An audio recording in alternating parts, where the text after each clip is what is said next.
On a quiet summer night, a police officer spots two trembling black twins sitting on the curb. Their torn clothes and tear-streaked faces tell a story of fear and desperation. But it's the one word they whisper that sends chills down his spine. Help. The moment he hears it, everything changes.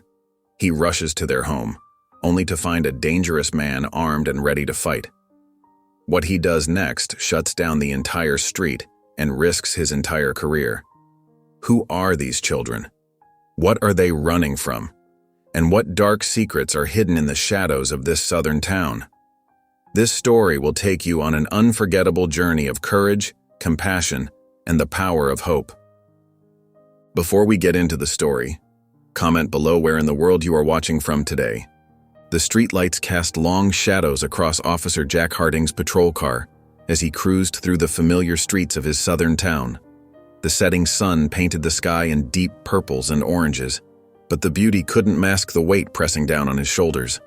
A few early stars peeked through the darkening clouds, witnesses to another evening on duty.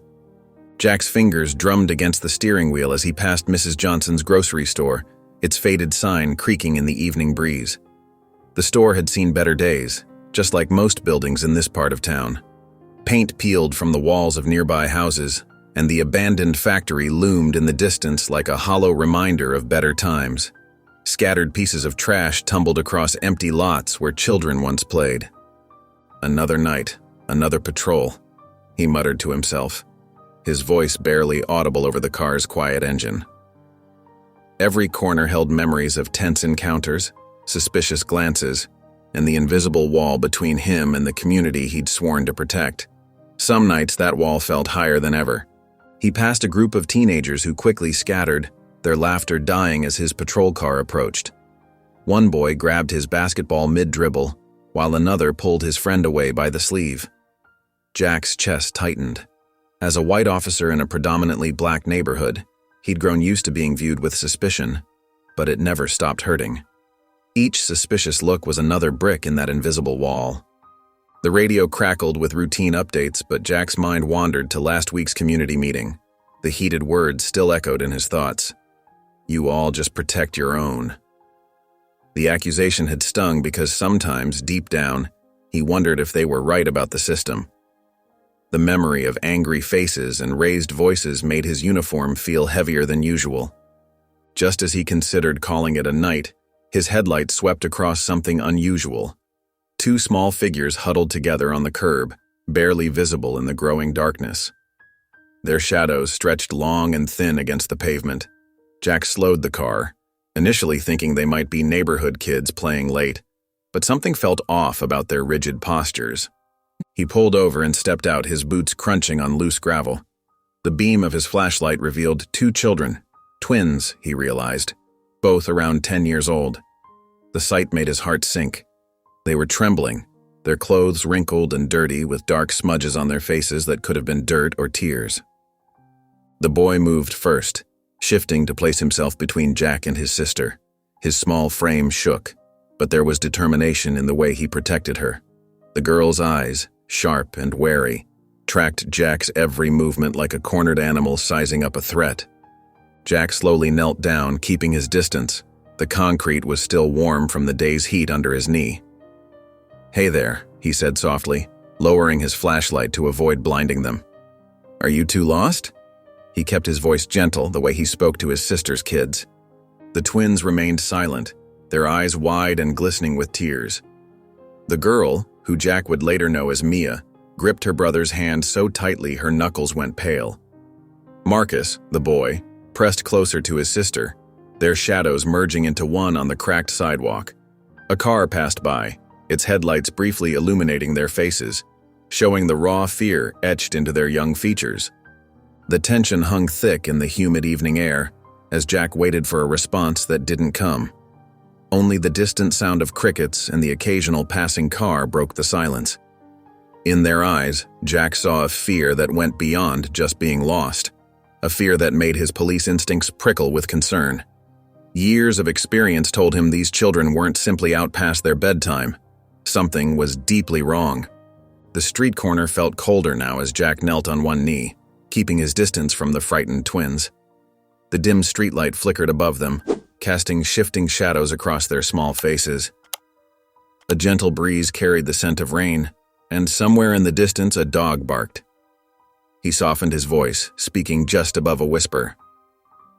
"Hey there, I'm Officer Jack, but you can just call me Jack. I'm here to help. You don't need to be scared." Under the weak light, he noticed their clothes, worn and dirty from what must have been days of wear. Marcus's blue t-shirt had a jagged tear at the shoulder, the fabric hanging loose, exposing goosebumps on his skin. Mia's arms, crossed tightly over her chest, showed faint bruises that made Jack's stomach turn. Their faces were streaked with dirt, tear tracks cutting clean lines through the grime, and their eyes held a wariness that no child should know. Moving slowly, Jack placed his flashlight on the ground beside him, the beam creating a pool of light between them. He held his hands up, palms forward, making sure the children could see them clearly in a gesture of peace. "Are you okay?" he asked gently, his heart aching at their obvious distress. "Do you need help? I promise I won't let anything bad happen to you." The twins exchanged quick glances, a silent conversation passing between them, the kind only siblings who've been through too much together can share. Marcus leaned closer to his sister, whispering something Jack couldn't hear, his thin shoulders trembling. Mia's eyes, sharp and wary like a wounded animal's, studied Jack's face for what felt like minutes before she finally spoke. "Help." The word was barely audible, but it carried the weight of desperation and untold pain. "Can you tell me what happened?" Jack kept his voice steady and calm, fighting to control the anger rising in his chest at whoever had hurt these children. "Why are you out here alone?" Another nervous glance between the twins. Marcus shifted his weight, his shoulders hunching forward as if trying to disappear into himself. "We can't go home," he muttered, his voice cracking. Mia's hand shot out, grabbing her brother's arm. Her fingers dug into his sleeve, a clear warning to stay quiet. Her knuckles went white with the force of her grip. "That's okay," Jack assured them, his tone gentle but firm. "You're safe now. I won't let anyone hurt you. Can you tell me your names? Where you live?" Mia's grip on Marcus's arm loosened slightly. She stared at the ground, scuffing her worn sneaker against the concrete as her voice barely reached a whisper when she gave their address. Jack reached for his radio, keeping his movements slow and deliberate to avoid startling them. "Dispatch, this is Officer Harding. I need to run an address check." He repeated the numbers Mia had given him, watching as she tensed at each word, her free hand curling into a tight fist. Standing carefully, Jack gestured toward his patrol car parked under the streetlight. "Let's get you somewhere safe and warm, okay? We can figure everything out together." As they rose, Mia pulled Marcus closer, whispering urgently in his ear, her eyes never leaving Jack's face. Jack couldn't make out the words, but the fear in her eyes and the protective way she held her brother told him there was more to this story, much more than these children should ever have had to endure. The patrol car's engine hummed softly as Jack drove through the quiet streets. Streetlights cast intermittent shadows across the twins' faces in the back seat, their small forms barely visible in his rearview mirror. The car's heater whirred quietly, fighting against the evening chill that had settled over the town like a heavy blanket. "So," Jack said gently, trying to break the heavy silence that filled the car. "Do you have any favorite games you like to play?" He kept his tone casual, hoping to ease their obvious tension. No response. Just the soft sound of breathing from the back seat, punctuated by the occasional click of the turn signal. "What grade are you in at school?" He tried again, keeping his voice light and friendly, the way he always did with frightened children. The twins remained silent, their eyes fixed on the passing streets outside their windows. In the rearview mirror, Jack could see Marcus's knuckles turning white as he gripped his sister's hand. Mia sat perfectly still, her face a mask of careful control, staring straight ahead through the metal grating that separated them. Her jaw was set in a way that seemed too old for her young face. Something wasn't right. Jack felt it in his gut, the same instinct that had kept him alive on the job for years, that sixth sense that had never steered him wrong. Their silence spoke volumes. The way Mia had hesitated before giving the address, Those whispered words he couldn't hear, the bruises on her arms that she kept trying to hide beneath her sleeves. It all added up to something darker. He reached for his radio, keeping his voice low and steady. "Dispatch, can I get a history check on that address?" The radio crackled with static before the dispatcher's familiar voice came through. 10-4, Officer Harding. Records show multiple noise complaints and domestic disturbance calls at that location over the past year. Jack's jaw tightened, but he kept his expression neutral, not wanting to worry the children further. His fingers drummed lightly on the steering wheel as he processed this information. As he turned onto their street, Marcus's small voice broke the silence. "It's not safe," he whispered, his words barely audible over the car's engine. "Shh," Mia hissed, squeezing her brother's hand harder, shooting him a warning look. Jack slowed the car, taking in the neighborhood. Dark houses lined both sides of the street, their windows like empty eyes staring back at him. Several porch lights were burnt out, and scattered trash tumbled across unkempt lawns. The silence felt heavy, oppressive. As he pulled up to the curb, the porch light flickered on, casting harsh shadows across the worn wooden steps and peeling paint. A man stumbled out onto the porch, his movements unsteady and threatening. "Where you been?" he shouted, his voice sharp and angry in the quiet night, echoing off the surrounding houses.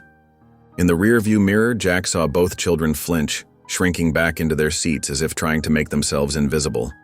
The porch light cast harsh shadows across the stepfather's face as he swayed, beer bottle dangling loosely from his fingers.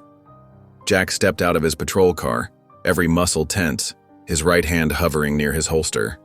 The air reeked of alcohol and danger mixed with the musty smell of recent rain. "Where have you little brats been?" the stepfather slurred, jabbing the bottle accusingly at the car where the twins huddled together in the back seat.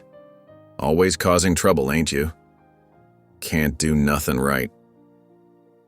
Jack positioned himself between the car and the drunk man, squaring his shoulders.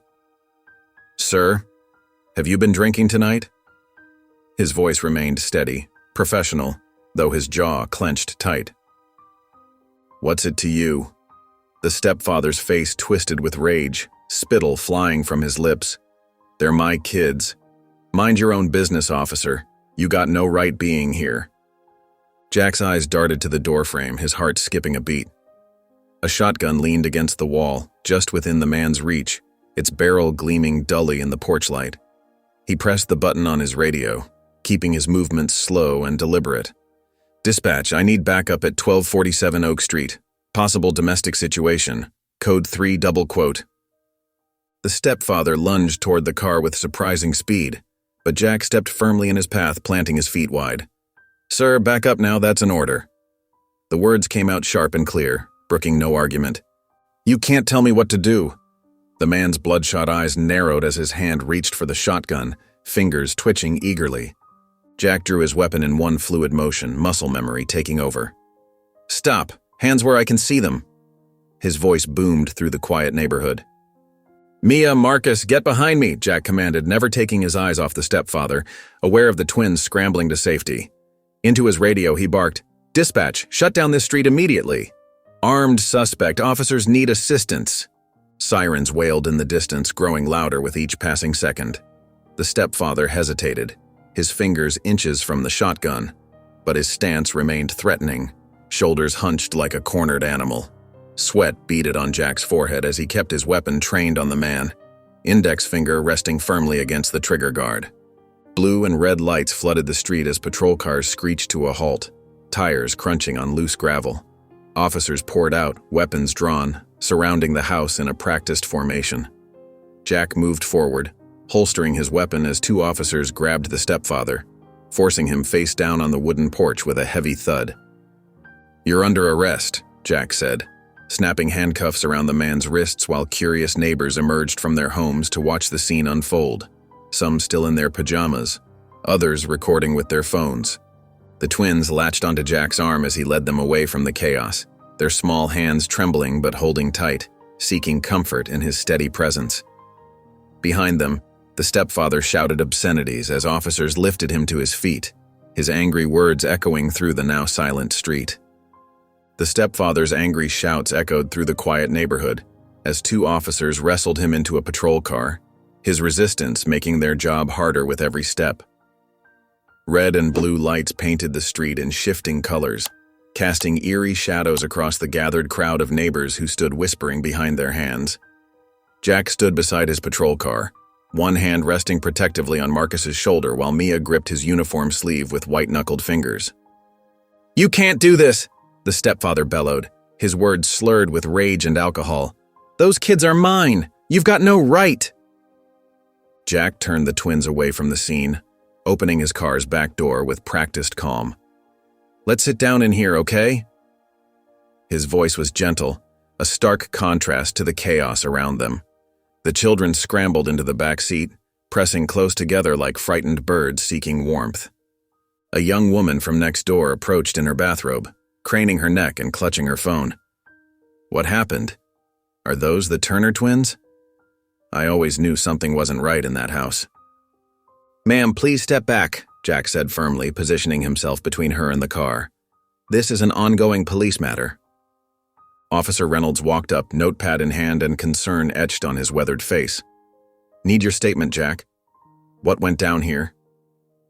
Jack kept glancing at the twins through the car window as he explained finding them on the street corner, their fear, and the stepfather's violent reaction when confronted. In the car, Marcus had his face buried in Mia's shoulder while she stared straight ahead, her eyes wide and alert like a cornered animal's. "Thompson and Martinez are checking the house," Reynolds said, shaking his head. "Looking for more weapons, signs of abuse. Place is a mess inside." Sergeant Walters approached, his face stern in the flashing lights, boots crunching on the gravel. "We'll get these kids to child services. Standard procedure in cases like this." Jack noticed Mia's head snap up, her eyes meeting his through the window. The terror in her expression made his chest tight, like a fist squeezing his heart. Marcus began trembling harder, his small frame shaking visibly under his thin t-shirt. "Sir," Jack said, choosing his words carefully, "I'd like to take them to the station myself. They trust me now. Might be easier to get their statements that way." Walters frowned, crossing his arms. "Don't get too attached, Harding. This isn't your problem to solve. You know better." "I understand, sir, but they're scared and they know me now. Let me help them through this part at least." Jack's voice carried quiet determination. The sergeant sighed but nodded, his expression softening slightly. "Fine, but remember, by the book. Don't make me regret this." Jack grabbed a thick wool blanket from his trunk and opened the car door. The twins watched his every move with wary eyes as he draped it over them, tucking it around their shoulders with gentle care. Their small hands clutched the edges, pulling it close like armor against the world. "We're heading somewhere safe now," Jack said softly as he started the engine. In his rearview mirror, he watched the flashing lights fade away, leaving them in the quiet darkness of the night, broken only by the steady hum of the car's engine and the twins' shallow breathing. The fluorescent lights buzzed overhead as Jack led the twins through the station's double doors. Their footsteps echoed in the quiet hallway, past empty desks with forgotten coffee cups and scattered papers, and into a small meeting room where a woman in a pressed gray suit waited, her face buried in paperwork. "I'm Diane Matthews, Child Services," she said without looking up from her clipboard, her pen tapping impatiently against the metal clip. "Please sit down." The twins slid into plastic chairs, shoulders touching, their bodies pressed together like frightened birds seeking warmth. Jack stood behind them, his presence steady and protective, his hands resting on the backs of their chairs. "Now then," Diane began, her voice flat and mechanical like the humming lights above. "Can you tell me what happened tonight?" Mia's eyes stayed fixed on the floor, studying the scuffed linoleum tiles while Marcus fidgeted with the hem of his torn shirt, pulling at a loose thread until it started to unravel. After a long silence, broken only by the tick of the wall clock, Marcus whispered, "He gets mad sometimes." "Could you be more specific?" Diane asked, scribbling notes with quick, sharp movements of her pen. Marcus's lower lip trembled and tears welled in his eyes. Mia squeezed his hand so hard her knuckles turned white. "Look," Jack stepped forward, his shadow falling across Diane's desk. "I found these kids terrified on the street. Their stepfather came at them with a shotgun. There are bruises. Fresh ones, old ones. You can see them yourself. Officer Harding, Diane cut him off with a wave of her hand. I understand your concern, but without clear evidence of sustained abuse, our options are limited. Their mother called earlier, claiming this was all a misunderstanding. Jack's jaw tightened, a muscle twitching beneath his skin. A misunderstanding? The man had a weapon? Which he didn't discharge, Diane replied, her tone clipped and professional. And first-time domestic disturbances rarely warrant removal from the home. We have protocols to follow. Marcus began to sob quietly, his shoulders shaking with each suppressed breath. Mia's head snapped up, her eyes flashing with a fury that made even Diane pause in her note-taking. You're just like her, she spat at Diane, her voice trembling with rage and betrayal. You don't care about us. Nobody ever does. Mia, Jack said softly, placing a gentle hand on her shoulder, feeling her trembling beneath his touch. Diane shuffled her papers into a neat stack, squaring the corners with practiced precision. For now, we'll place them in temporary care while we investigate. But I should warn you, their mother is already pushing for their return. She seems quite insistent. The twins huddled closer together, fear evident in their hunched shoulders and intertwined fingers. Jack watched them, his decision crystallizing like ice in his veins. As Diane stood to leave, smoothing her skirt with one hand, she added, I'll make the arrangements for tonight.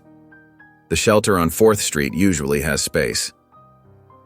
Jack leaned down close to the twins and whispered, his voice fierce with determination. You're not going back there. Not tonight. Not ever. Jack's patrol car cut through the darkness, streetlights casting intermittent shadows across the dashboard. The gentle hum of the engine filled the silence as his hands gripped the steering wheel tightly, knuckles white with tension as he drove toward his small house on the outskirts of town. Every few minutes, he glanced in the rearview mirror at the twins, their faces pale and drawn in the dim light. You'll stay with me tonight, he said softly, trying to keep his voice steady and reassuring.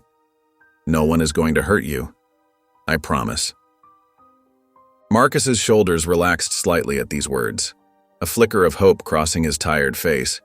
But Mia kept her gaze fixed out the window, her body rigid with tension, jaw clenched tight. Jack's house was modest, a simple one-story with weathered blue siding and a small front porch with peeling paint. He led the children inside, flicking on lights as they went, the warm glow chasing away the shadows.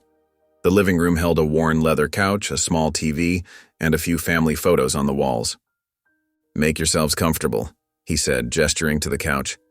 The twins perched on the edge, shoulders touching, like two birds ready to take flight at the smallest disturbance. Are you hungry? I could make something. Maybe some soup or sandwiches. Both children shook their heads, their movements almost synchronized. Jack noticed how Mia's eyes darted around the room, likely searching for escape routes, cataloging windows and doors. In the spare bedroom, Jack pulled out fresh sheets and extra blankets from the closet, the scent of laundry detergent filling the air. He made up 2 small beds with careful attention, smoothing out every wrinkle, trying to make the space as welcoming as possible. His phone felt heavy in his pocket. He thought about calling Carla, his partner. She'd know what to do, but she'd also be obligated to report this, and he couldn't risk that now. With a weary sigh, he tucked the phone away. The bedroom's ready, he called softly, his voice barely carrying down the hall. Marcus whispered a quiet thank you as he climbed into bed, his small frame almost disappearing beneath the blankets. Mia lay rigid on her mattress, staring at the ceiling, her hands clasped tightly across her stomach like a shield. In the kitchen, Jack poured himself a cup of coffee, the bitter aroma filling his nose, and sank into a chair. The clock on the wall ticked loudly in the silence, marking each passing moment. He rubbed his tired eyes, thinking about everything he'd risked tonight, his job, his reputation, maybe even his freedom. But then he remembered the terror in Marcus's eyes, Mia's protective fury, and the system's cold response to their pain. Some things were worth the risk. Later, he crept down the hallway to check on them, his footsteps quiet on the carpet. Marcus was curled up asleep, his breathing steady and peaceful, face finally relaxed in slumber. Mia lay awake, her eyes meeting Jack's briefly before she turned away, pulling the blanket tight around her shoulders like armor. "Good night," Jack whispered, and gently closed the door, the soft click echoing in the quiet house. The morning sun painted golden streaks across Jack's kitchen counter as he worked quietly at the stove. The sizzle of bacon and the rich aroma of coffee filled the small space, mingling with the sweet scent of maple syrup warming on the back burner.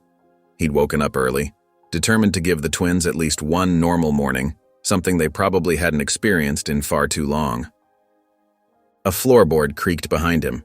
Jack turned to see Marcus hovering uncertainly in the doorway, his eyes wide at the sight of food cooking, his worn t-shirt hanging loose on his thin frame. "Good morning," Jack said softly, keeping his movements slow and deliberate. "Hungry?" Marcus nodded slightly, sliding onto a kitchen chair, his bare feet dangling above the floor. Jack placed a stack of golden pancakes in front of him, watching as the boy's fingers twitched toward the fork, hesitating as if waiting for permission. "Go ahead," Jack encouraged, sliding the syrup closer. "There's plenty more. I made extra."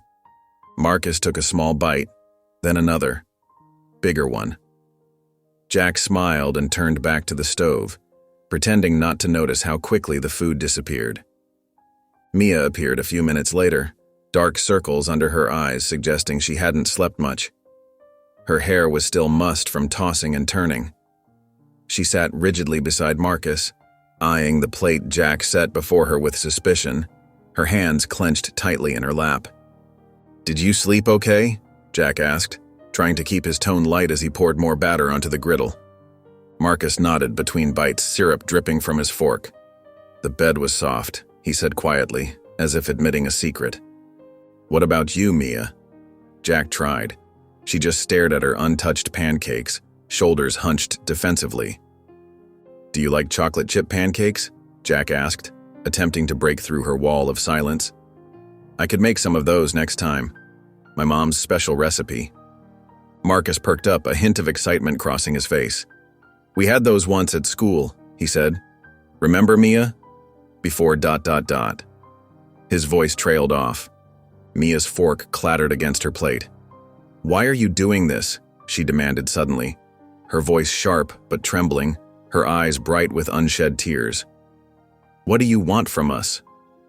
Jack set down his coffee cup carefully, choosing his words with care. "I don't want anything from you," he said. "I just want you both to be safe. That's all." "We used to have a dog," Marcus said suddenly, his voice wistful. "His name was Buddy. But he got rid of it." His fingers twisted nervously in the hem of his shirt. Mia shot Marcus a warning look, and he immediately fell silent, shrinking in his chair, making himself smaller. Jack wanted to ask more but held back, noting how Marcus's shoulders had tensed and how Mia's breathing had quickened. Instead, he stood and began clearing the dishes, giving them space, trying to make his movements predictable and non-threatening. "You can stay here as long as you need to," he said quietly, his back turned to give them privacy. "Both of you." Mia stood abruptly, grabbing Marcus's hand. She led him toward the spare room, her protective stance never wavering, her footsteps quick but controlled. Jack watched them go, then sank back into his chair at the kitchen table. The morning sun warmed his face as he sat there, coffee growing cold in his cup, more determined than ever to uncover what had happened to these children and who had hurt them so badly. Jack's living room was quiet except for the soft rustling of pages and the distant hum of traffic outside. Mia and Marcus sat on his worn leather couch, an old photo album spread across their laps, its corners frayed from years of handling. Marcus pointed at a faded picture with eager fingers, but Mia barely glanced at it, her eyes constantly darting to the windows and front door like a trapped animal searching for escape routes. "I'll be back soon," Jack said, grabbing his keys from the hook by the door. "Stay inside, okay? The doors are locked, and you've got my number if you need anything." At the station, fluorescent lights buzzed overhead as Jack made his way to the morning briefing, his footsteps echoing against the linoleum floor. His partner, Carla Jenkins, caught up with him in the hallway, her shoes clicking rapidly as she matched his pace. "You look like hell," she said, studying his face with the scrutiny of someone who'd worked alongside him for years. "Everything all right?" "Just tired," Jack replied, avoiding her sharp gaze by pretending to check his phone. "Uh-huh." Carla crossed her arms, planting herself firmly in his path. "Want to tell me what happened last night? You disappeared pretty quick after that stepfather incident. That's not like you." Jack shrugged, his shoulders tense. "Nothing to tell, just doing my job." "Really?" Carla raised an eyebrow, her expression skeptical. "Because I've never seen you that worked up over a domestic call before. You were shaking." Jack changed the subject, his words coming out rushed. "Hey, could you pull some records for me? On the family? I want to know what we're dealing with." "Sure," Carla said slowly, concern evident in her voice. "But Jack, don't get too invested. You know how these cases go. We can't save everyone." "I know," he said, but his voice lacked conviction, hollow with unspoken promises. Back at his house, Marcus sat cross-legged on the couch, fingers tracing the edges of a photograph. "Remember when Dad used to make those silly faces at breakfast?" he said softly to Mia, his voice tinged with longing. "Before everything changed?" "Stop it," Mia snapped, turning away with her shoulders hunched. "Don't talk about that. It doesn't help anything." When Jack returned home, the silence hit him like a wall, broken only by the tick of the old clock in the hallway. The twins sat exactly where he'd left them, their faces tight with worry, bodies rigid with tension. As he hung up his jacket, listening to the familiar creak of the coat hook, he couldn't shake the feeling that Carla was getting closer to the truth, and time was running out. Jack's fingers flew across the keyboard, his coffee growing cold and forgotten beside him. Through his office window, he could see Mia and Marcus in the backyard, sitting quietly under an old oak tree whose branches swayed gently in the breeze. The afternoon sun cast long shadows across his cluttered desk, highlighting stacks of manila folders and scattered sticky notes as he dove deeper into the family's history. "This doesn't add up," he muttered, scrolling through police reports, his jaw tightening with each new document. Each complaint about the stepfather ended the same way. Case closed, insufficient evidence. The pattern was too neat, too consistent. The mother's statements were particularly troubling, following a script that made his stomach turn. In one report, she claimed her daughter's broken arm came from falling off a bike. In another, Marcus's bruises were explained away as rough play at school. The excuses grew more elaborate with each incident. A name caught his eye: Evan Turner. Jack sat up straighter, his chair creaking as he clicked through court documents. The twins' biological father had been convicted of domestic violence 5 years ago, but something felt off about the case. The witness statements seemed rehearsed, almost word for word identical in places, the evidence circumstantial at best. 2 years served, released on probation, Jack read aloud, frowning at the screen. He pulled up more documents, noting how quickly the case had moved through the system. Almost like someone wanted Evan out of the picture, someone with influence and motivation. The sound of small footsteps made him look up. Marcus stood in the doorway, watching him curiously, his thin fingers playing with the hem of his worn t-shirt. "Hey, buddy," Jack said gently, turning away from the screen. "Can I ask you something? Do you remember your dad? Your real dad?" Marcus's eyes lit up for a moment, a spark of life breaking through his usual wariness. "He used to—" "Marcus!" Mia's sharp voice cut through the air like a whip. She appeared behind her brother, grabbing his hand with fierce protectiveness. "We're not supposed to talk about him." "It's okay," Jack said softly, raising his hands in a calming gesture. "Nobody's going to get in trouble. I promise." But Mia was already pulling Marcus away, her face set in a familiar mask of distrust, her shoulders rigid with tension. The sound of their footsteps faded down the hallway. Jack turned back to his computer screen, studying Evan Turner's mugshot with renewed interest. The man's eyes held something familiar, the same protective intensity he often saw in Mia's gaze, a father's instinct to shield his children. He jotted down Evan's last known address in his worn notebook, Knowing this lead could either help the twins or make everything much more complicated. Either way, he had to know the truth. The late afternoon sun cast long shadows across Jack's living room as he sat in his worn armchair, watching the twins on the couch. Marcus fidgeted with a loose thread on his sleeve, while Mia stared out the window, her posture rigid and alert. The old grandfather clock in the corner ticked steadily, marking each silent moment.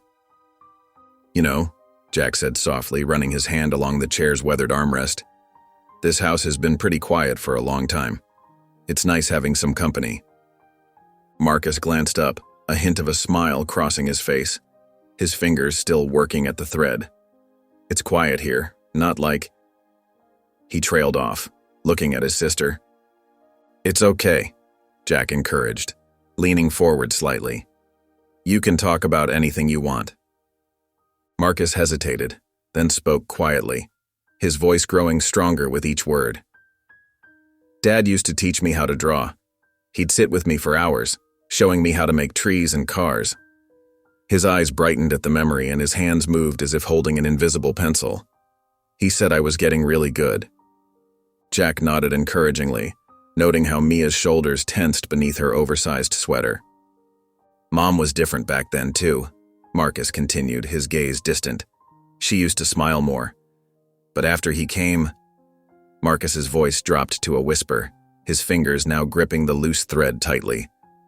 "Everything changed." "Marcus," Mia warned, her voice sharp as a knife's edge. But Marcus pressed on, words tumbling out like water from a broken dam, his whole body seeming to tremble with the need to speak. "He'd tell us if we said anything. Bad things would happen. He said nobody would believe us anyway." His hands trembled slightly and he wrapped his arms around himself. "Dad tried to help us, but then he had to go away." "That's enough."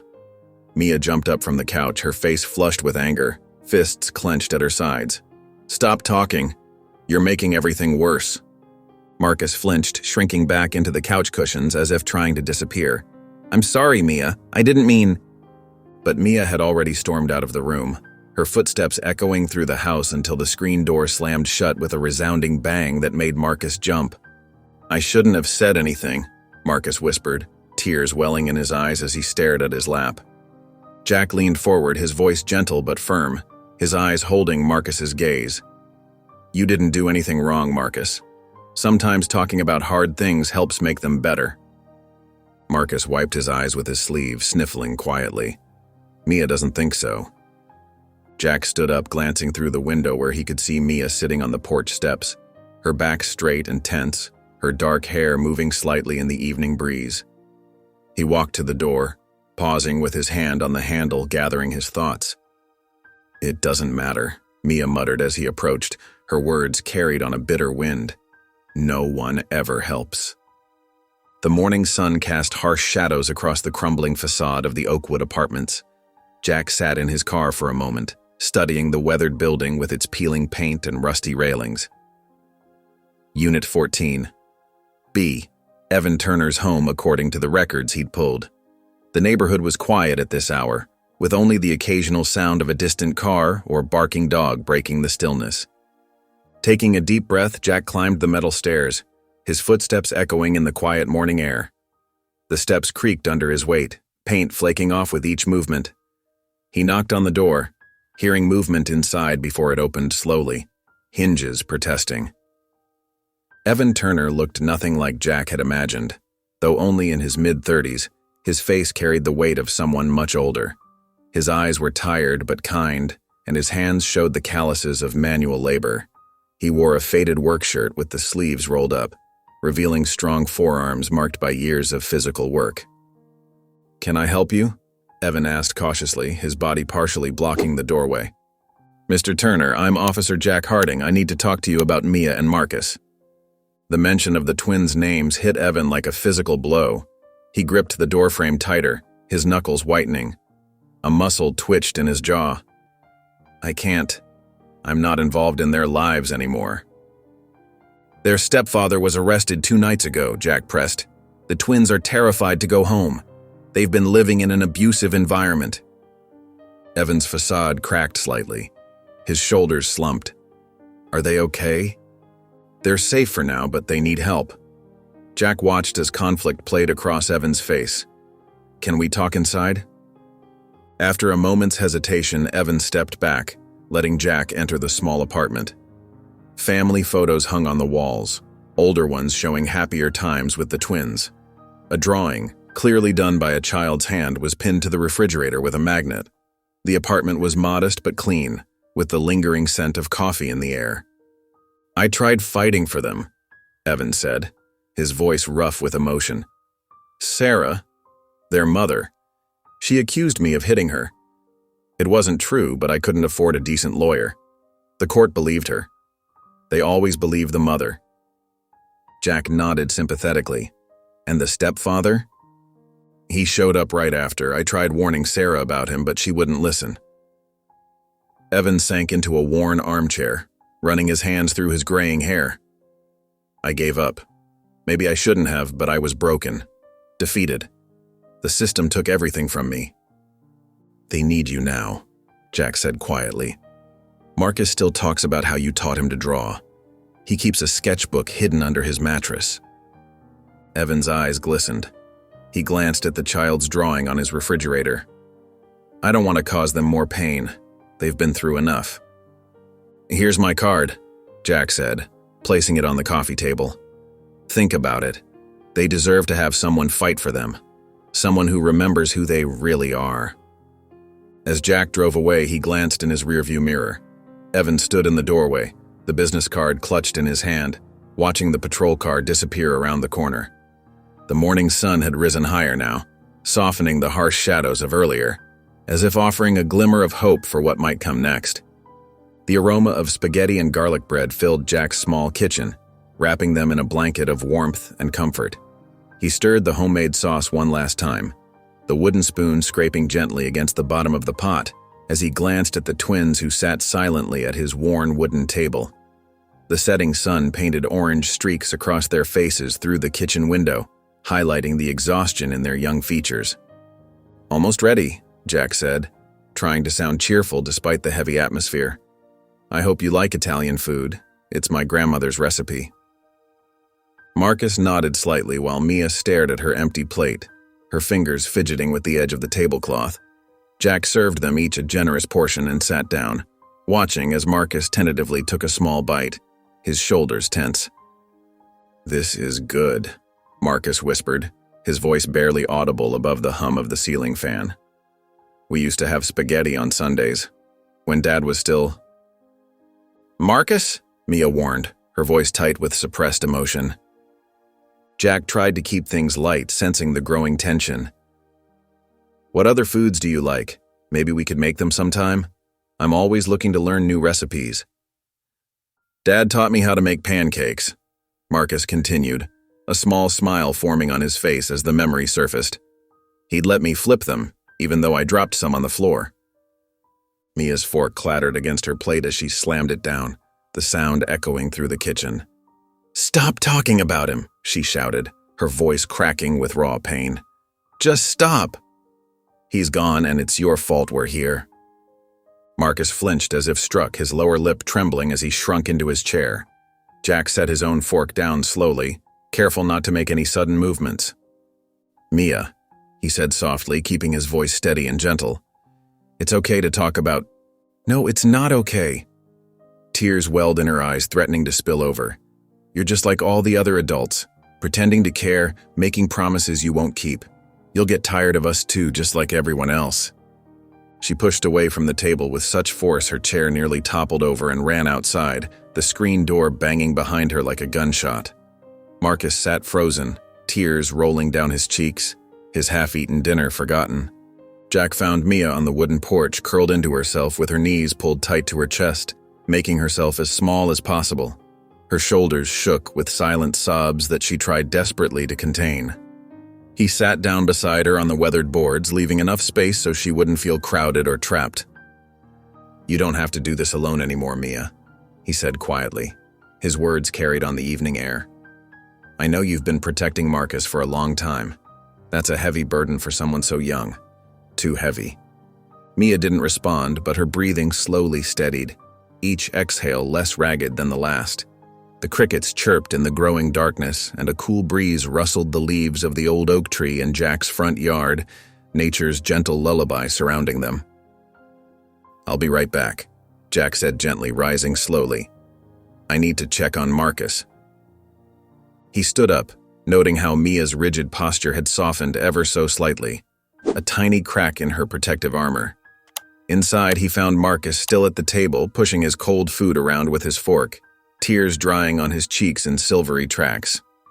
Jack slumped into the break room, his eyes heavy from another sleepless night. Dark circles shadowed his face, telling the story of too many hours spent worrying instead of resting. The coffee pot gurgled as he reached for his usual mug, the one with the chipped handle that had survived countless early mornings like this one.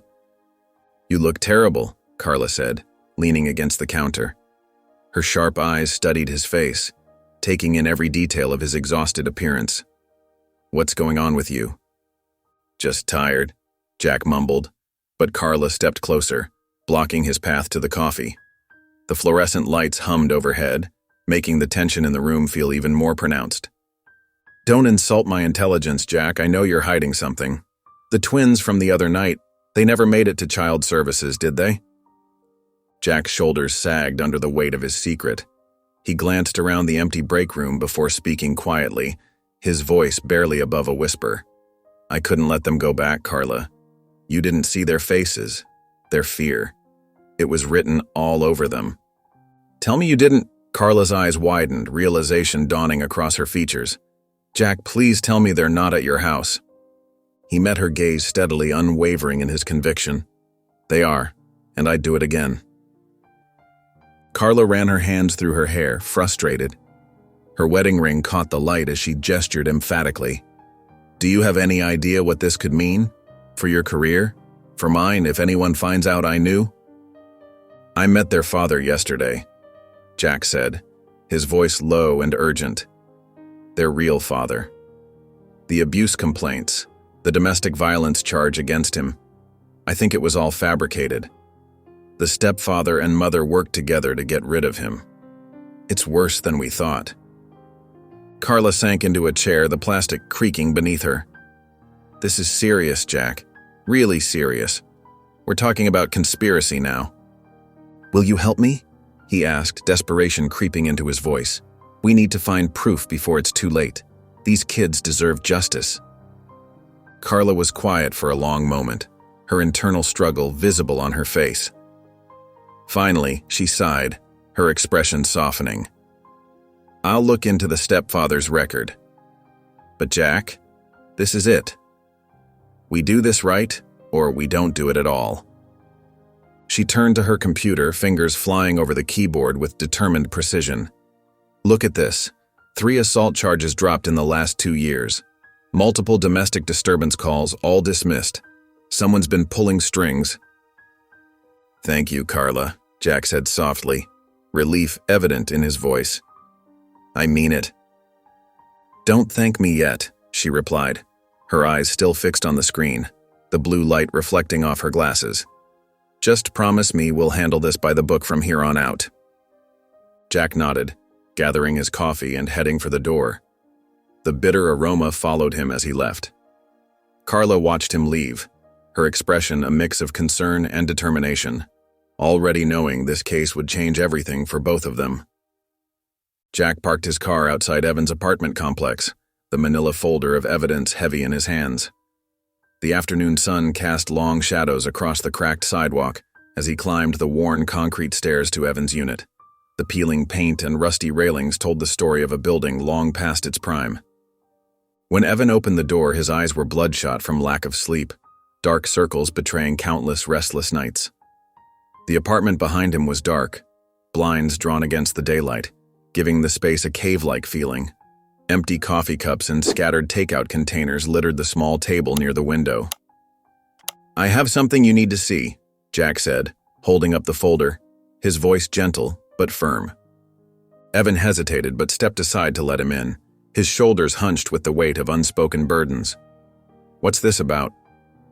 "Evidence. Against your ex-wife and the stepfather." Jack spread the documents across Evan's coffee table, each paper another piece of the devastating puzzle. Multiple assault charges, all dropped. Domestic disturbance calls that disappeared. It's a pattern, Evan, one that keeps repeating. Evan's hands trembled as he picked up one of the police reports, his knuckles white against the paper. I tried telling them, he whispered, voice thick with emotion. Nobody would listen. They believed her lies about me being violent, turned everything around on me. Your kids need you, Jack pressed, leaning forward. Marcus still talks about you teaching him to draw. His eyes light up when he mentions those memories, but Mia, she's built walls so high I can barely reach her. She needs her father back. Evan sank into his worn armchair, his face twisted with pain and regret. I failed them. I let them take my children away. How can I face them now after all this time? They're terrified, Evan, living in constant fear. You're the only one who can legally challenge their mother's custody. The only one with the power to make this right. The courts won't listen, Evan said, his voice breaking like glass. They never did before. He has connections, money for good lawyers. I couldn't even afford proper representation last time. I lost everything. Jack leaned forward, his expression determined. This time is different. We have evidence. My partner and I are building a case, but we need you. You're their father. That still means something. Evan stood up and paced the small room, running his hands through his disheveled hair. What if they hate me? What if they blame me for leaving, for not fighting harder? Right now, they need someone to fight for them. That's what matters. Everything else can heal with time. Jack gathered the documents back into the folder and placed it on Evan's table along with his business card. Think about it. Really think about what's best for Mia and Marcus. They deserve a chance at safety. As Jack turned to leave, Evan stood in the doorway, clutching the folder to his chest like a lifeline, his eyes fixed on the damning evidence in his hands, hope and fear battling across his features. The sound of shattering glass jolted Jack awake, the crash echoing through the silent house. His heart pounded against his ribs as he grabbed his firearm from the bedside drawer, his fingers wrapping around the familiar grip. The digital clock read 2:03 a.m., its red numbers casting an eerie glow in the darkness of his bedroom. Moving silently down the stairs, each step carefully placed, Jack heard rustling sounds from his living room. Shadows danced across the walls as a flashlight beam swept back and forth, accompanied by the sound of drawers being yanked open. Jack pressed himself against the wall, weapon ready, his police training taking over. In the living room, a masked figure in dark clothing was rifling through drawers, muttering curses under his breath, papers scattered across the floor in his frenzied search. Jack's training kicked in as he announced himself, voice firm and authoritative. "Police, don't move!" The intruder spun around, knocking over a lamp that crashed to the floor. Jack could see the twins peering fearfully from the spare room's closet doorway, their small faces pale in the darkness. "Get on the ground now," Jack ordered, advancing slowly with his weapon trained on the intruder. Instead, the man lunged at Jack with surprising speed, tackling him around the waist. They crashed into the coffee table, sending papers and magazines flying in all directions. Jack managed to pin the intruder to the floor, but as he reached for his phone to call backup, the man twisted free with desperate strength and bolted toward the broken window. In the brief struggle, Jack caught sight of a distinctive tattoo on the man's wrist, a coiled snake wrapped around a dagger, its details precise and memorable. It was the same symbol he'd seen on known associates of the stepfather, a mark that made his blood run cold. After the intruder fled into the night, Jack quickly secured the house, methodically checking every window and door.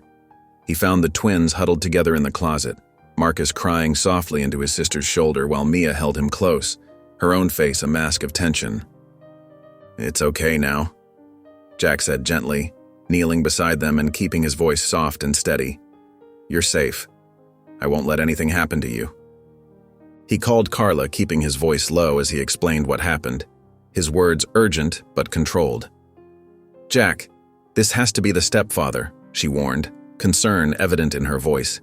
"His gang connections run deep. They're sending a message. They know exactly where you are."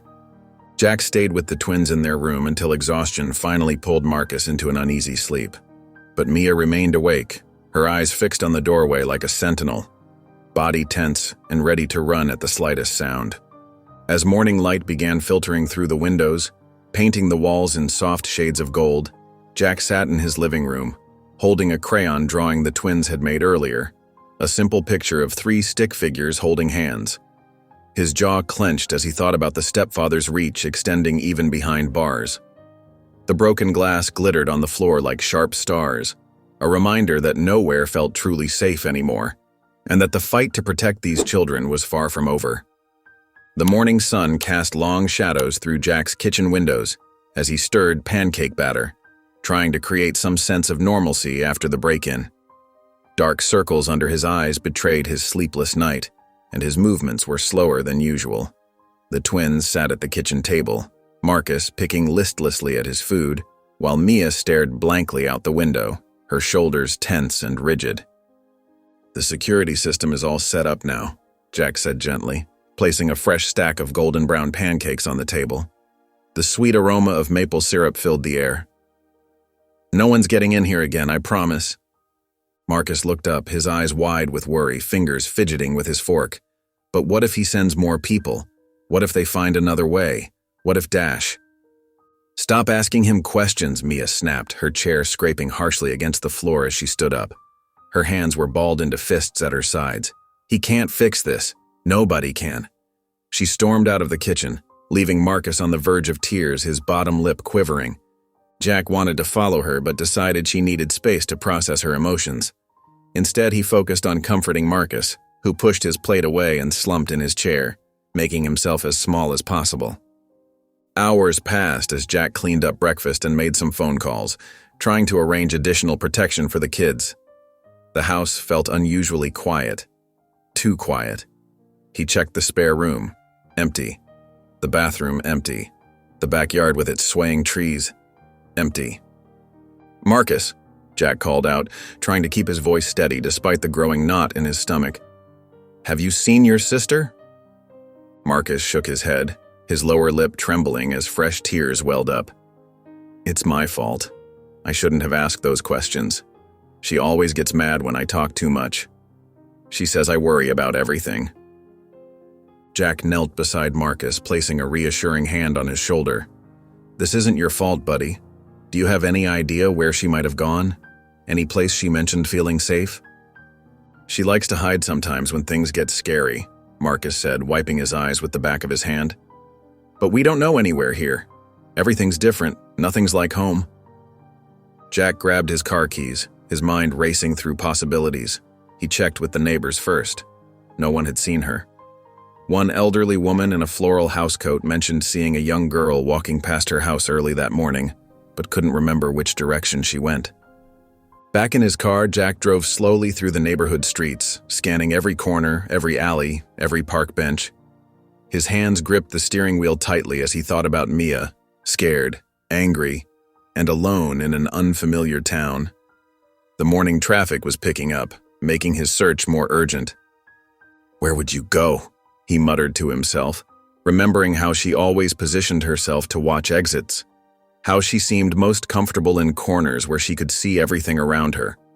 His police training kicked in as he analyzed her patterns. Where would you feel safe? Jack's patrol car crawled past another empty playground, his eyes scanning every corner and shadow. The morning sun had risen higher, casting shorter shadows across the quiet streets, making the abandoned swings and slides look eerily still. His heart raced with each passing minute, knowing Mia was out there somewhere, alone and scared. Every vacant lot and darkened alley made his stomach tighten with worry. As he turned onto Church Street, he spotted a small figure sitting on the worn stone steps of St. Michael's. Mia's shoulders were hunched, her head bowed over something in her hands. The old church loomed behind her, its stained glass windows reflecting the morning light. Jack parked the car and approached slowly, his footsteps deliberately heavy on the sidewalk so she would hear him coming. Dead leaves crunched beneath his feet. Mia looked up, her face streaked with dried tears. In her hands, she clutched a crumpled piece of paper, a drawing faded with age and wear, its corners soft and fraying. Jack sat down beside her, leaving enough space between them to make her feel safe. The cold stone steps sent a chill through him. They sat in silence for several minutes before Jack spoke softly. "Want to tell me why you left?" Mia's fingers traced the edges of the drawing, following the worn creases like familiar paths. "I can't," she started, her voice barely a whisper, breaking slightly. "I can't keep pretending everything's okay. Marcus believes you can fix things, but nobody ever does." Fresh tears rolled down her cheeks, dropping onto the paper. "We're just a burden. Everyone leaves eventually." "You're not a burden, Mia," Jack said gently. "Not to me, not to anyone." "I have to protect Marcus," she continued, her words tumbling out faster now, like a dam breaking. "He's all I have left. Mom stopped caring years ago, and Dad—" She unfolded the drawing slightly, revealing stick figures of a happy family, drawn in bright crayon colors that had faded with time. This was before everything got bad. Jack watched her carefully, noting how her shoulders tensed at the mention of the past. "I met with your father yesterday, Mia. With Evan." Her head snapped up, eyes wide with surprise and suspicion. "Why?" "Because I'm trying to help him fight for you both. He wants to make things right." Mia scoffed, but Jack noticed her hands trembling as she gripped the drawing tighter. "He left us, just like everyone else." "He was forced out, Mia. Your stepfather and mother made sure he couldn't see you." Jack turned to face her fully, his voice steady and sincere. "I promise you, I won't stop fighting for you and Marcus. Not ever." Mia stared at him for a long moment, searching his face for any sign of deception. The church bells chimed in the distance. Finally, she nodded slightly, wiping her eyes with her sleeve. Back at the house, Marcus ran to Mia the moment they walked in, throwing his arms around her. His small frame shook with relief. She hugged him back tightly, her expression softer than before, but still guarded as she met Jack's eyes over her brother's shoulder. The morning light filtered through the windows, casting a warm glow around them all. The fluorescent lights hummed overhead in the evidence room as Jack and Carla spread files across the metal table. Coffee cups sat forgotten between stacks of papers, growing cold as they dug deeper into the stepfather's past. The windowless room felt smaller with each passing hour, walls of filing cabinets looming around them like silent sentinels. "Look at this," Carla said, pushing a file toward Jack. 3 domestic violence complaints in the past year alone, all mysteriously dropped. She tapped her finger on another document, her nail making a soft clicking sound against the paper. And here, multiple noise complaints from neighbors mentioning screaming and things breaking. One neighbor even reported hearing a child crying for help. Jack leaned forward, studying the papers with bloodshot eyes. "The tattoo I saw matches this gang marking?" He pointed to a photo in another file, his finger tracing the crude snake design. "Exactly." Carla nodded grimly. "The Southside Kings. Your stepfather's been running with them for years. Mostly muscle work, intimidation." She pulled out more records, spreading them like a deck of cards. "The break-in fits their pattern. They like sending messages. They've done similar things to other families who crossed them." "So he ordered the hit from jail," Jack muttered, rubbing his tired eyes. The weight of this revelation settled heavy in his stomach. "Any way to prove it?" "Maybe." Carla shuffled through more papers, her movements quick and precise. "I've been looking into visitor logs at the jail. 2 known gang members visited him yesterday morning. They signed in under false names, but the security footage shows their faces clear as day." Jack's jaw tightened, a muscle twitching beneath his skin. "What about the mother? Could she have been threatened into staying quiet?" "I'm finding some interesting patterns." Carla pulled up another file on her computer, the screen's glow reflecting off her glasses. "Hospital visits with suspicious injuries, always explained away as accidents. But look at the dates. They line up with police calls to the house. She's been to 3 different emergency rooms in the past year." "She might be a victim too," Jack said softly, his heart aching for the family's pain. "Scared into protecting him." "I'll dig deeper," Carla promised, making notes in her precise handwriting. "Check her work history, bank records, See if there's evidence of control or coercion. She looked up at Jack seriously, concern etched on her face. But we need solid proof, Jack. The kind that holds up in court. The kind that can't be explained away or buried. Jack gathered the new evidence into a folder, his expression determined as steel. Keep looking. Those kids deserve better than living in fear. I will, Carla assured him, reaching out to squeeze his arm. But be careful, Jack. These gang connections make everything more dangerous. The Southside Kings don't take kindly to people poking around in their business. The evening sun cast long shadows across Jack's living room as he stepped inside, his police uniform still crisp despite the long day. Marcus and Mia sat on the couch, their faces illuminated by the TV's glow, their small bodies huddled close together as they often did.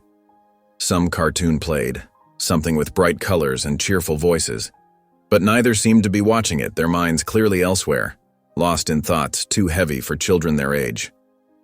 "You kids hungry?" Jack asked, trying to sound cheerful despite his bone-deep exhaustion. He'd already planned to heat up some chicken soup he'd made the night before.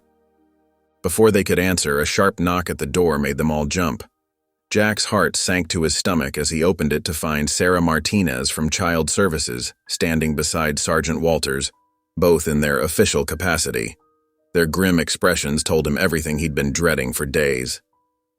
"Officer Harding," Martinez began, her voice professionally detached, clipboard clutched to her chest like a shield.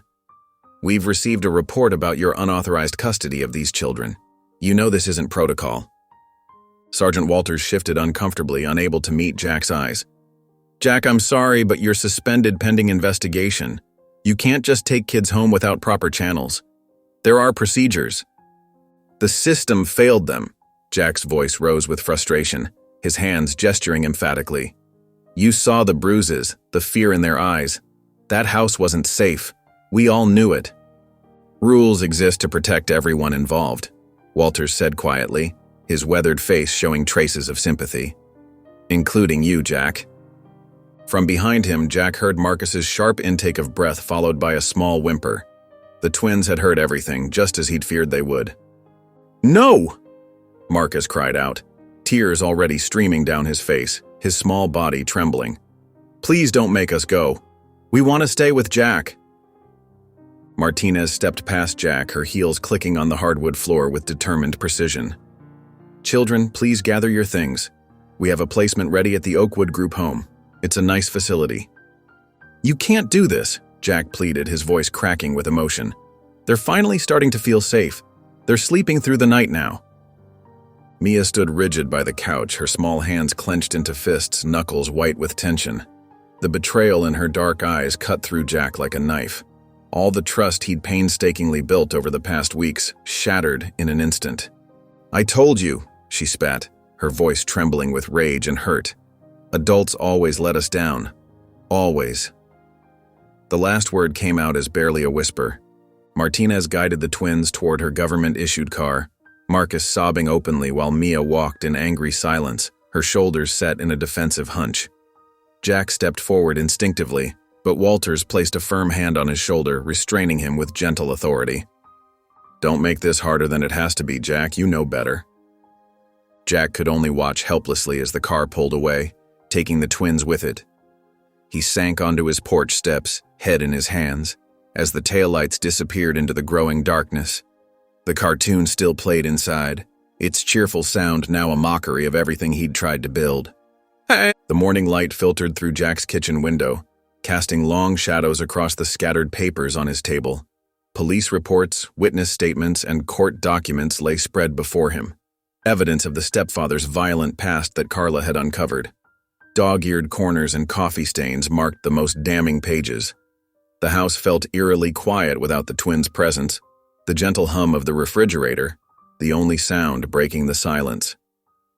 Jack rubbed his tired eyes, trying to focus on the documents despite his suspension. His badge sat on the counter, a reminder of everything he'd risked and lost. The metal gleamed dully in the morning light, mocking his current helplessness. A knock at the door startled him.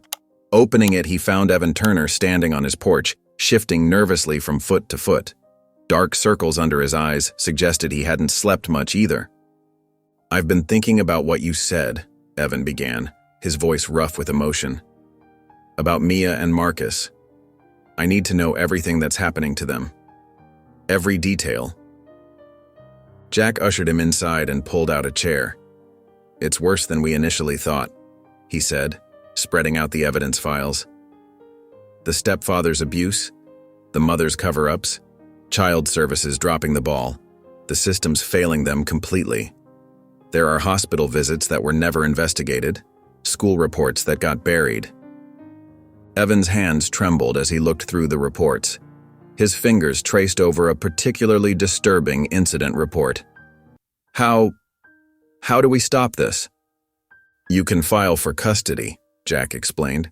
"With your testimony about the false charges against you, plus this new evidence, we could prove the mother unfit. It would get the twins away from both her and the stepfather permanently. They need someone who truly cares about them." "The courts?" Evan shook his head, his shoulders slumping. "Last time they destroyed me. I can't afford a lawyer, and the system—" "I'll help you," Jack interrupted, leaning forward with determination. "I've got contacts, people who owe me favors.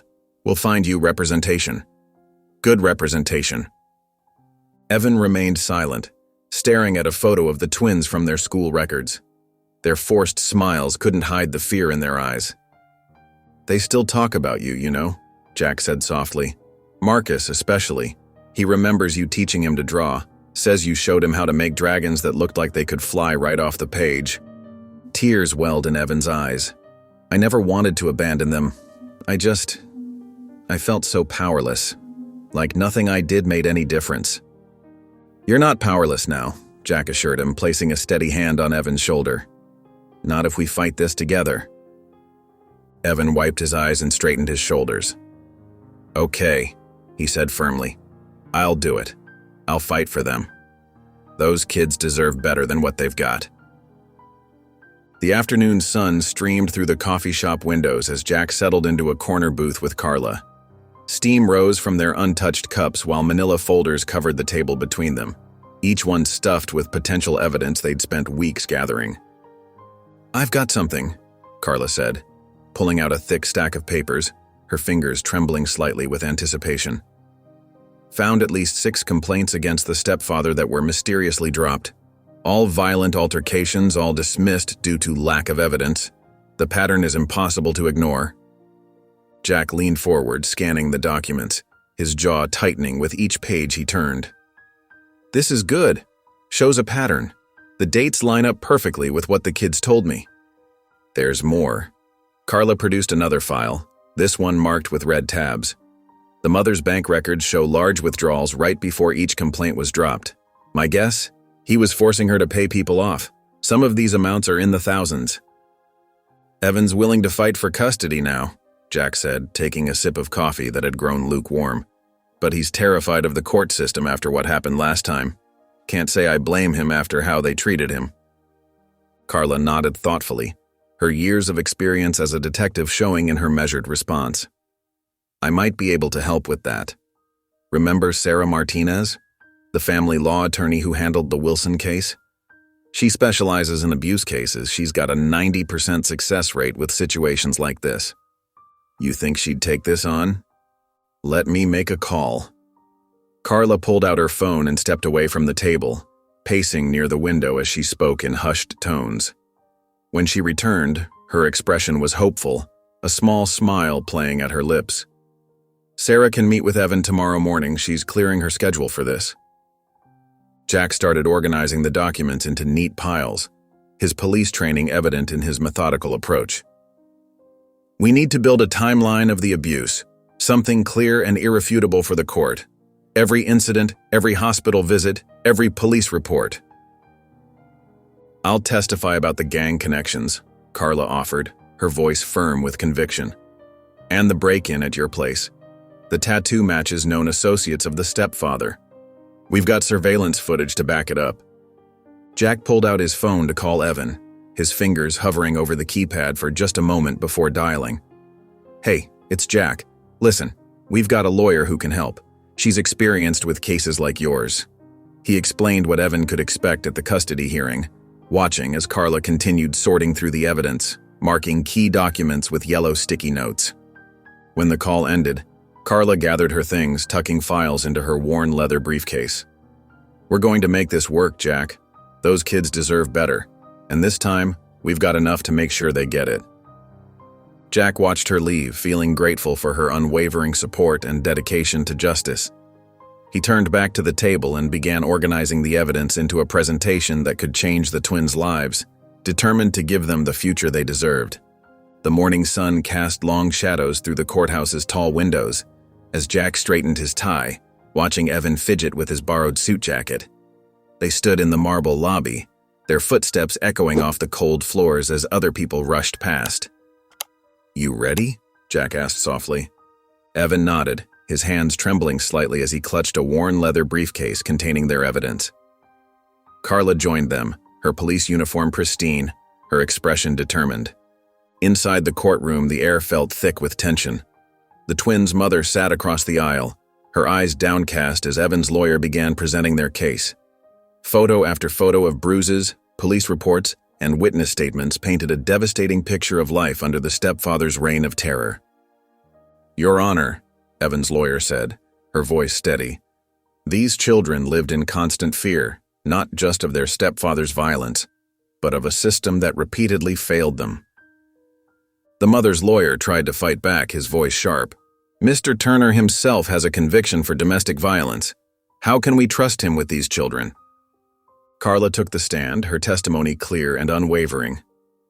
"The conviction against Mr. Turner was based on false allegations," she explained.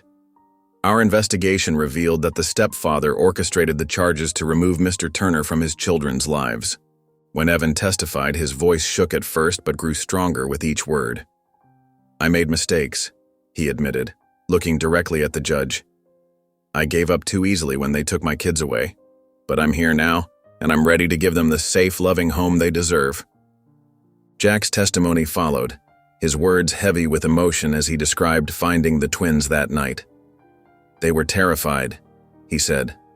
"Marcus could barely speak, and Mia—" He paused, collecting himself. Mia had stopped believing that anyone would help them. The mother's composure cracked under questioning, her story shifted and changed, revealing gaps that couldn't be explained away. When asked about specific incidents of abuse, she stumbled over her words, unable to justify why she'd allowed it to continue. "I didn't know what else to do," she whispered, tears running down her face. "He said he'd hurt them worse if I told anyone." The judge listened intently, her expression grave as she reviewed the evidence. When she finally spoke, her voice filled the courtroom. "Based on the overwhelming evidence presented today, I am granting full custody of Mia and Marcus Turner to their father, Evan Turner." Jack caught Evan's eye across the courtroom. In that moment of shared relief, they both knew the twins finally had a chance at safety and healing. The evening sun cast long shadows across the parking lot of the group home as Jack's car pulled up beside Evan's weathered sedan. Jack glanced at Evan, noting the nervous energy radiating from him as they walked toward the entrance. The man's hands trembled slightly as he reached for the door handle, and Jack gave him a reassuring nod. Inside, the fluorescent lights hummed overhead, casting a harsh glow on the institutional beige walls. The faint scent of cleaning supplies hung in the air. In a corner of the common room, Mia and Marcus sat close together on a worn couch, their small backpacks at their feet.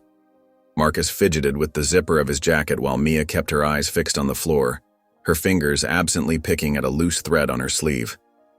When Evan stepped into the room, Marcus's head snapped up.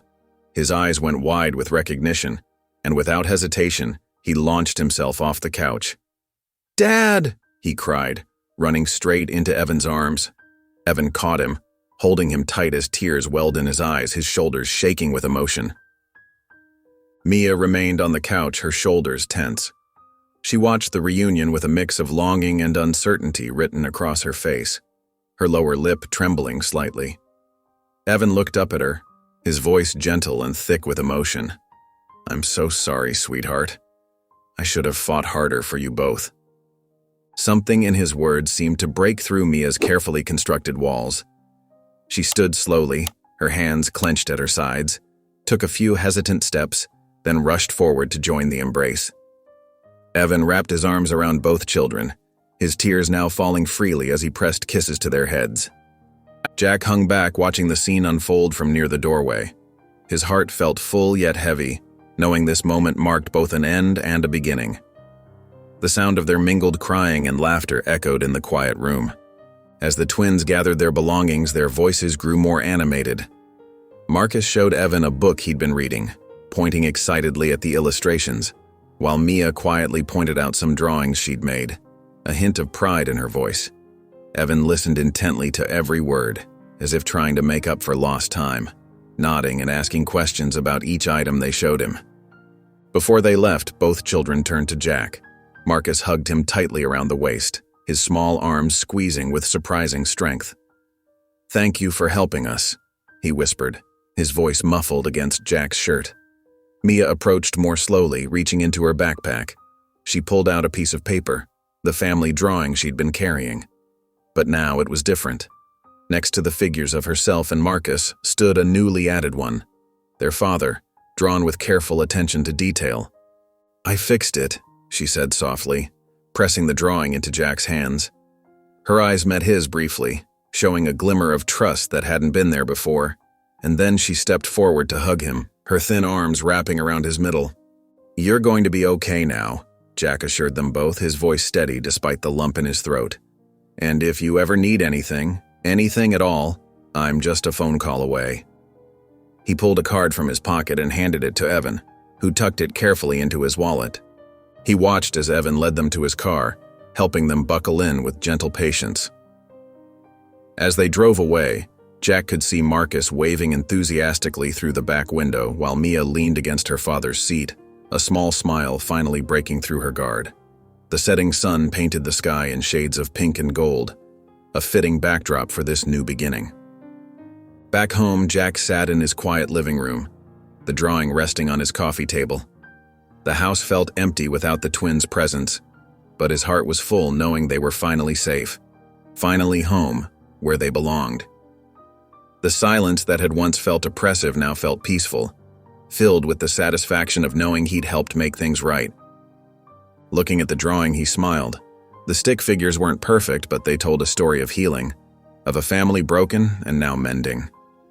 Jack touched the paper gently, tracing the newly added figure with his finger, knowing he'd played a part in making that healing possible. It was a reminder that sometimes the biggest changes start with the smallest acts of kindness. The morning sun cast long shadows across Jack's front porch as he settled into his favorite wicker chair, its familiar creaks a comfort after all these years. At 72, his movements were slower now, but his mind remained sharp as ever, still replaying memories like they happened yesterday. Steam rose from his coffee mug in lazy spirals as he gazed at the overgrown azalea bushes he'd been meaning to trim, their pink blooms reminding him of springs long past. His old police badge caught the sunlight, sitting next to a collection of worn photographs on the small table beside him. The metal still gleamed despite its age, a testament to 2 decades of careful preservation. 20 years of retirement had given him plenty of time to reflect on his career, the lives he'd touched, the decisions he'd made, the rules he'd sometimes bent to do what was right. Some nights still kept him awake, but others filled him with quiet pride. His thoughts drifted to that night 2 decades ago when his headlights had illuminated 2 small, frightened figures huddled on a street corner, their eyes wide with fear and distrust. He often wondered about Mia and Marcus, hoping they'd found happiness with their father. The last he'd heard years ago, they'd moved out of state for college. Mia pursuing law and Marcus heading into medicine, or so the rumors went. Jack reached for the scrapbook beside his badge, its pages yellow with age and its spine cracked from countless openings. Inside were newspaper clippings from his years on the force, including a small article about the custody case that had changed so many lives. His fingers traced the grainy photograph of the courthouse steps, remembering the weight of that day's decisions. The sound of tires on gravel pulled him from his memories, the crunch distinctive in the morning quiet. A sleek black car turned into his driveway, unusual for this quiet morning hour. Jack set down his coffee, squinting against the sun as two figures emerged from the vehicle, their silhouettes familiar yet different. His heart skipped a beat as they walked toward him, their steps purposeful and assured. The man wore a well-tailored suit, his confident stride matching his sister's, who was dressed in a smart blazer and carried herself with quiet dignity. Though their faces had matured, Jack would have known them anywhere. The same determined set to Mia's jaw, the same gentle eyes that Marcus had always had. "Hey, Jack," Marcus said warmly, a gentle smile spreading across his face. "It's been a while." His voice carried the same kindness it had as a child, though deeper now with age. Jack gripped the arms of his chair, emotion catching in his throat as he looked at the two successful adults standing before him, so different from the terrified children he'd found that night. Their presence felt like a gift he'd never dared hope for. "Would you like to come inside?" Jack managed, his voice thick with feeling as he stood to greet them properly, his old joints protesting but his heart soaring. Inside Jack's living room, sunlight filtered through lace curtains that had seen better days, casting a warm, nostalgic glow across the worn furniture. Mia and Marcus settled onto the familiar couch, their eyes taking in the surroundings they'd known so well as children. The scratched coffee table where they'd once drawn pictures for hours, the carefully maintained shelf lined with police memorabilia, and the wall of photographs chronicling the town's history through yellowed snapshots and newspaper clippings. "It's exactly the same," Marcus said softly, his hand brushing the threadbare armrest with gentle reverence. "Even that old throw blanket is still here, the one with the blue stripes." Mia nodded, her carefully constructed professional demeanor softening as she looked at the wall of photographs, memories flooding back. "You kept the drawing I gave you," she noticed, pointing to a framed child's artwork nestled among the photographs, its colors faded but still bright with childhood hope. Jack settled into his favorite armchair, his joints creaking slightly with age. "Of course I did. It reminded me why I became a cop in the first place, to make a real difference in people's lives." Marcus leaned forward, his social worker's badge catching the afternoon light. "That's actually why I chose my career path. I wanted to be for other kids what you were for us. Someone who actually cared enough to help, someone who saw past the paperwork to the real people underneath." "And I became a lawyer," Mia added, her voice steady but filled with raw emotion. "I specialize in foster care reform now. Every time I take on a case, every time I stand in front of a judge, I think about how you fought for us when nobody else would, how you refused to look the other way." Jack felt his throat tighten with emotion. "You both did all the hard work yourselves. Your strength, your determination to survive and thrive." "No," Marcus interrupted gently but firmly. "You showed us what real courage looks like. Standing up against a broken system, risking your career to protect two scared kids you barely knew. That meant everything." "It took me years to trust people again," Mia admitted, her professional composure cracking slightly as old memories surfaced. "But watching you fight so hard for us, it taught me that there are people worth trusting. That's why I became a lawyer, to be that person for other children who feel as lost as we once did." Jack blinked back tears, overwhelmed by their words. "Helping you two was the most meaningful thing I ever did with my badge. Nothing else even comes close." "We've been wanting to visit for a while now," Marcus said, reaching for his worn leather briefcase. "We needed you to see what your actions meant to us, how they shaped our entire lives." Mia nodded, her eyes bright with unshed tears. How one person's choice to do the right thing can change everything, how it ripples out and touches so many other lives. Marcus pulled out a carefully preserved envelope and handed it to Jack. "This is for you." Jack's weathered hands trembled slightly as he accepted it, overwhelmed by the weight of 2 decades of unspoken gratitude finally finding its voice. Jack's hands trembled as he set down the letter, his vision blurring with tears. The afternoon sun streamed through his dining room windows, casting a warm glow over the simple lunch spread before them, turkey sandwiches, fresh fruit, and glasses of sweet tea that sparkled in the light. "I still remember that first breakfast you made us," Mia said softly, stirring her iced tea with the straw, the ice cubes clinking gently against the glass. Those pancakes weren't even that good. She smiled, her eyes distant with memory, fingers absently tracing the rim of her glass. But it was the first time in years I felt safe. Marcus nodded, taking a bite of his sandwich and brushing a crumb from his chin. Even after they took us to the group home, I kept thinking about what you said, that you'd always fight for us. It got me through some really rough nights. Sometimes I'd just repeat those words to myself over and over. I was so angry back then, Mia admitted, her voice catching as she fidgeted with her napkin.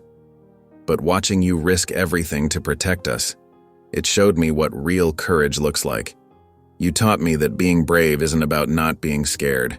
It's about doing the right thing anyway. Marcus set down his sandwich and leaned forward, his elbows resting on the worn wooden table.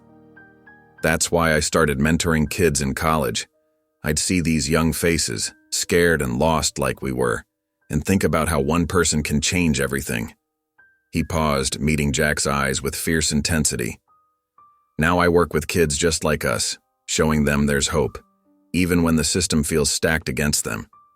Every single day I try to be for them what you were for us.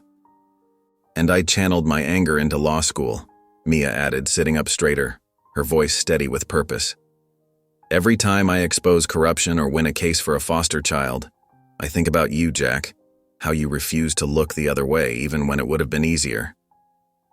Jack shook his head, overwhelmed by their words, his coffee growing cold and forgotten before him. I just did what any decent person would do. No, Marcus said firmly, his voice filled with conviction. You did what most people were afraid to do. You showed us that sometimes doing the right thing means breaking the rules. You taught us the difference between following the law and following your conscience. We're actually hosting an event next month, Marcus continued, his expression brightening as he leaned back in his chair. It's a community gathering to raise awareness about foster care reform. We'd love for you to be there as our guest of honor. There are so many people who need to hear your story. Jack shifted uncomfortably in his chair, his weathered hands fidgeting with his napkin. I don't know about being any kind of guest of honor. Please, Mia insisted, reaching across the table to squeeze his hand, her touch warm and reassuring. Let us show people what one person's courage can do. Let them see how a single act of kindness can change lives forever. The late afternoon sun cast long shadows through the stained glass windows as Jack, Mia, and Marcus climbed the creaking steps of the old church. The white paint had faded to a weathered gray, but the building stood as steadfast as it had 20 years ago.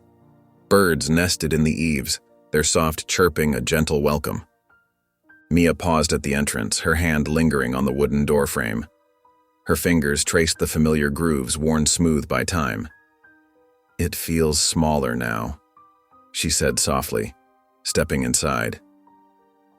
The musty air and familiar wooden pews brought memories flooding back. Dust motes danced in the colored light streaming through the windows. She walked to a corner near the altar, her heels clicking against the worn floorboards. Each step echoed in the quiet sanctuary. I sat right here, she said, touching the spot, holding that drawing and feeling so lost. Her voice wavered slightly with the weight of the memory. Jack stood beside her, his voice gentle. I remember driving all over town, checking every place I could think of. When I saw you here? He shook his head, swallowing hard at the recollection. I knew right then I'd protect you too, no matter what it cost me. Mia reached into her bag and pulled out a simple wooden frame, handling it with reverence. Inside was the same drawing from that day, preserved behind glass but still showing its age. The paper had yellowed slightly at the edges, but the childish strokes remained clear and poignant. With careful movements, she placed it on the altar. I didn't know it then, she said, her eyes glistening. But that day changed everything. You showed up when everyone else had given up on us. She smoothed her hand over the frame one more time. Marcus stepped forward, his eyes fixed on the drawing. His shoulders straightened with quiet confidence. Even when they took us to the group home, knowing Jack was out there fighting for us, it gave me hope. For the first time, someone actually saw us. Jack watched as his former charges, now accomplished adults, moved toward the prayer candles. His chest tightened with pride and wonder at their strength, at how far they'd come from those scared children on a street corner. The afternoon light caught the silver threading through Mia's dark hair. Together, they each lit a candle, the small flames flickering in the dim church. The warm glow reflected in their eyes as they stood in peaceful silence. "Thank you, Jack," Mia said as they turned to leave, her voice thick with emotion. "We wouldn't be where we are today without you." Marcus nodded in agreement, placing a hand on Jack's shoulder. "You changed our lives." Jack stood there, finally allowing himself to accept the profound impact he'd had on these two souls who'd grown into such remarkable people. The weight of 20 years lifted from his shoulders as the candles burned steadily behind them, 3 small lights in the gathering dusk. The setting sun painted the sky in shades of orange and pink as Jack, Mia, and Marcus settled into the weathered rocking chairs on his front porch.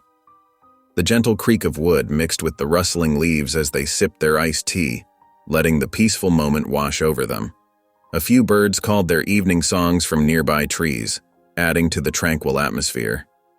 "You know," Jack said, his voice soft with memory, "I still remember that night I found you two. You were so quiet, so scared, until that one word, help." His weathered hands absently traced the condensation on his glass as the memories flooded back. He gripped his glass tighter, his knuckles whitening.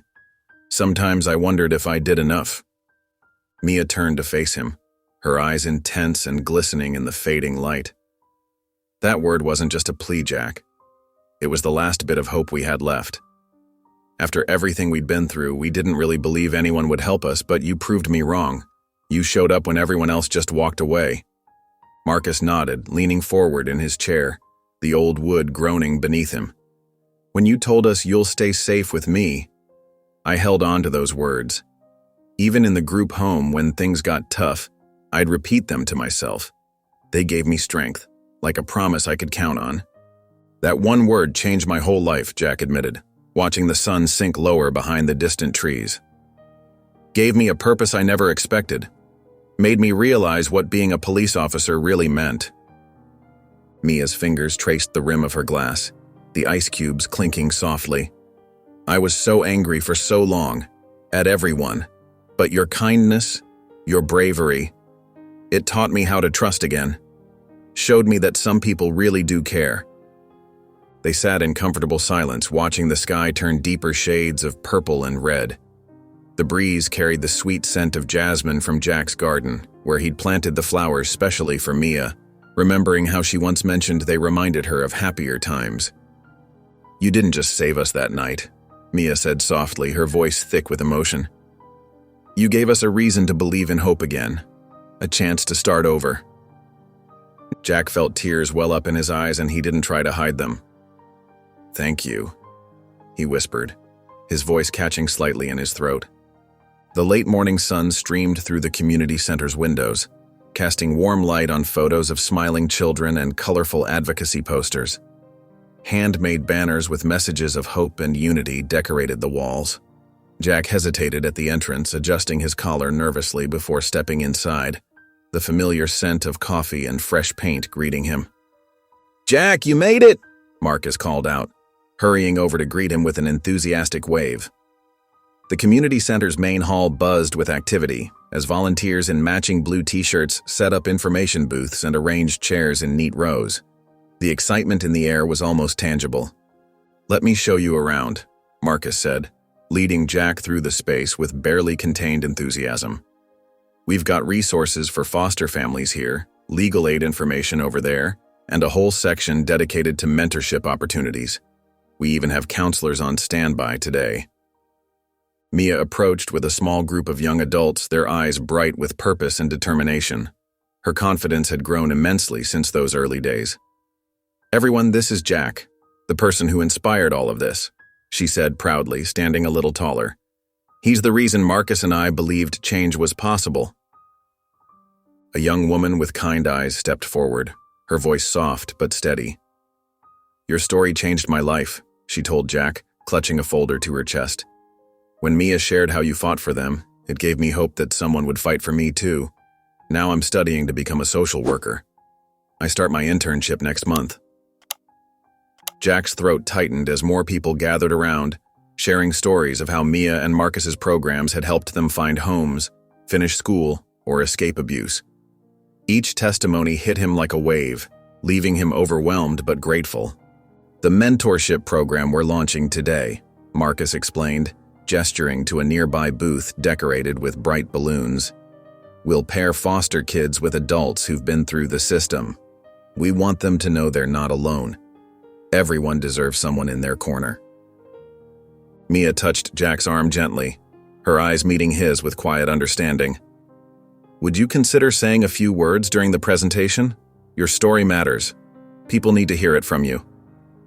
Jack shook his head, taking a step back, his hands fidgeting with his jacket sleeve. I just did what any decent person would do. Nothing special about that." "But that's exactly why people need to hear it," Mia insisted, her voice firm but kind. "Sometimes all it takes is one person doing the right thing to change everything. You taught us that." Jack watched as Mia and Marcus made their way to the stage, their presence commanding yet compassionate. The crowd welcomed them with warm applause. His chest swelled with pride, even as he remained in the background, content to witness the ripples of hope spreading through the room like sunlight through clear water. Marcus stood at the podium, his voice steady and clear as he addressed the packed community center. The fluorescent lights cast a warm glow over the crowd of familiar faces, many of whom he'd worked with over the years. 20 years ago, my sister and I were two scared kids with nowhere to turn. We'd lost hope that anyone would ever care enough to help us." His eyes found Jack in the crowd, and he smiled, remembering the rainy night when everything changed. "But one person did care. One police officer saw past our fear and silence and chose to fight for us when the system failed." Mia stepped up beside her brother, her crisp blazer and confident stance a stark contrast to the frightened girl she'd once been. Her professional demeanor softened as she shared her part of their story. "I was angry back then. I didn't trust anyone, especially not a cop." She paused, her voice thick with emotion, fingers brushing the silver pendant she always wore. "But Jack Harding showed us what real courage looks like. He risked everything to keep us safe." The crowd listened intently as the twins described their journey from frightened children to advocates for change. Marcus explained how their experiences inspired him to become a social worker, sharing stories of the children whose lives he'd touched. Mia shared how Jack's example led her to fight for justice through law, describing the cases she'd won for families in need. "And that's why," Mia announced, her voice growing stronger with each word, "we want to honor the man who started it all." She gestured toward Jack in the audience, where he sat quietly in his worn leather jacket. "Officer Jack Harding, would you please join us on stage?"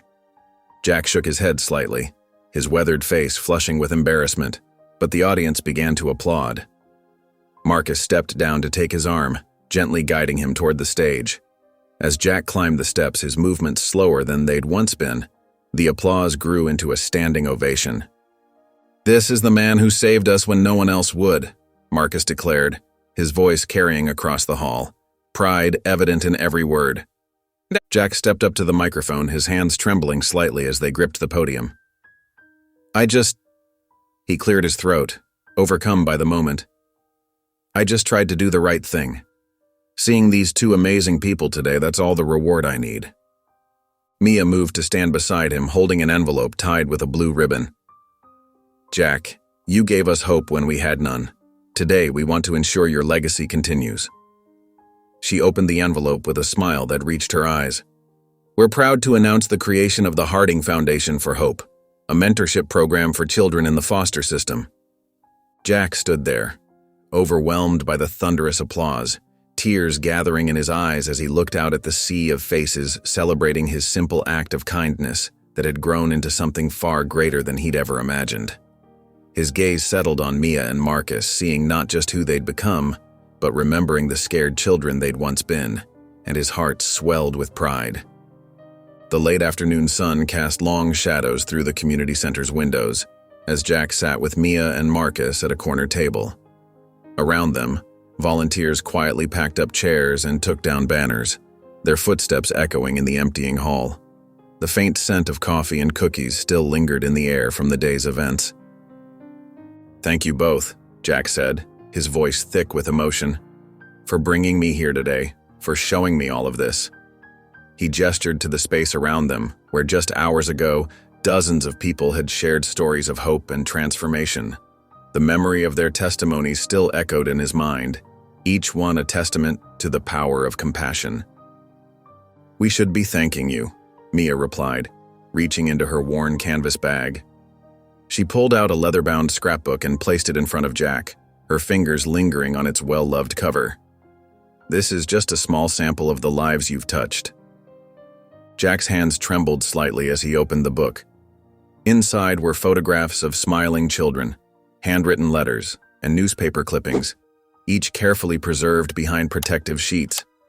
Each page told a story of someone whose life had been changed through the programs Mia and Marcus had created, their words filled with gratitude and hope.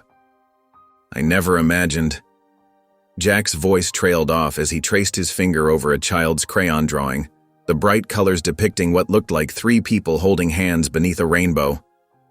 "It all started that night," Marcus said softly, his eyes distant with memory. "When you found us on that street corner. One moment of courage changed everything." He squeezed Jack's shoulder, his touch conveying years of gratitude. "You could have driven past us, but you didn't." Mia leaned forward, her eyes bright with purpose and determination. "We're expanding the programs to 3 more states next year," she said, pulling out a folder filled with plans and proposals. "There are so many children out there who need what we needed back then, someone to believe in them.